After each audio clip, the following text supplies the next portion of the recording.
lupa subscribe dan nyalakan lonceng notifikasinya. Kasus sengketa lahan sawit seluas 560 hektar di Desa Longpejeng, Kecamatan Busang, Kabupaten Kutai Timur masih menyisakan polemik di tengah masyarakat. Kasus ini menjadi perhatian serius berbagai pihak. Di antaranya dua pengamat hukum senior, Laden Mering dan Ajang Irianto, yang ikut angkat bicara terkait dasar hukum surat hibah yang diterbitkan oleh dua mantan kepala desa, masing-masing dari Longpejeng dan Longles. Dalam pertemuan bersama Ketua Kelompok Tani Busang dengan Kemesilu, keduanya menyampaikan keprihatinan atas keabsahan dokumen hibah yang dinilainya merupakan cacat hukum. Laden Mering menegaskan bahwa tindakan hibah oleh mantan kepala desa tidak sesuai aturan dan secara hukum berpotensi dipidana. Bahkan itu adalah, ini undang-undang loh ya, hanya notaris yang PPAT. Notaris itu ada juga yang bukan PPAT, nanti tidak bisa kalau notaris umum. Di luar itu Tidak bisa. Hanya bisa. notaris yang PPAT yang bisa menghibahkan tanah. Berarti gugur di hukum itu Pak ya? Ya. Nah kalau hibah mana hukum Islam ada.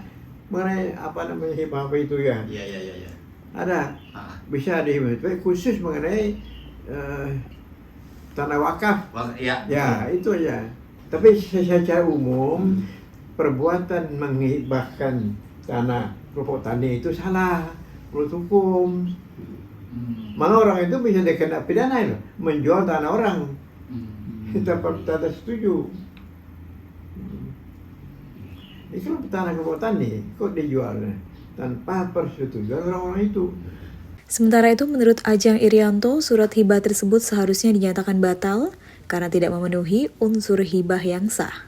Ia menyoroti adanya indikasi transaksi tersembunyi dalam proses pemberian lahan, yang menurutnya telah menyimpang dari makna hibah dan menjurus pada praktek jual beli yang disamarkan. Dengan hibah yang diberikan oleh mantan kepala desa Longpejeng maupun Longles itu sebenarnya batal demi hukum, tidak sesuai dengan aturan yang berlaku.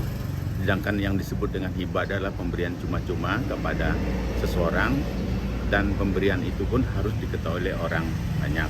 Nah, seperti yang hal ini yang seperti mantan kepala desa Longpejeng dengan Longles ini memberi hibah, itu sebenarnya tidak sesuai dengan aturan yang berlaku. Jadi melanggar hukum. Melanggar hukum. Jadi kalau misalnya yang apa yang disampaikan oleh Pak Laden tadi, hibah harus dibuat di akte notaris. Tetapi dalam penyampaian dalam akte notaris itu harus betul-betul sesuai dengan aturan yang berlaku.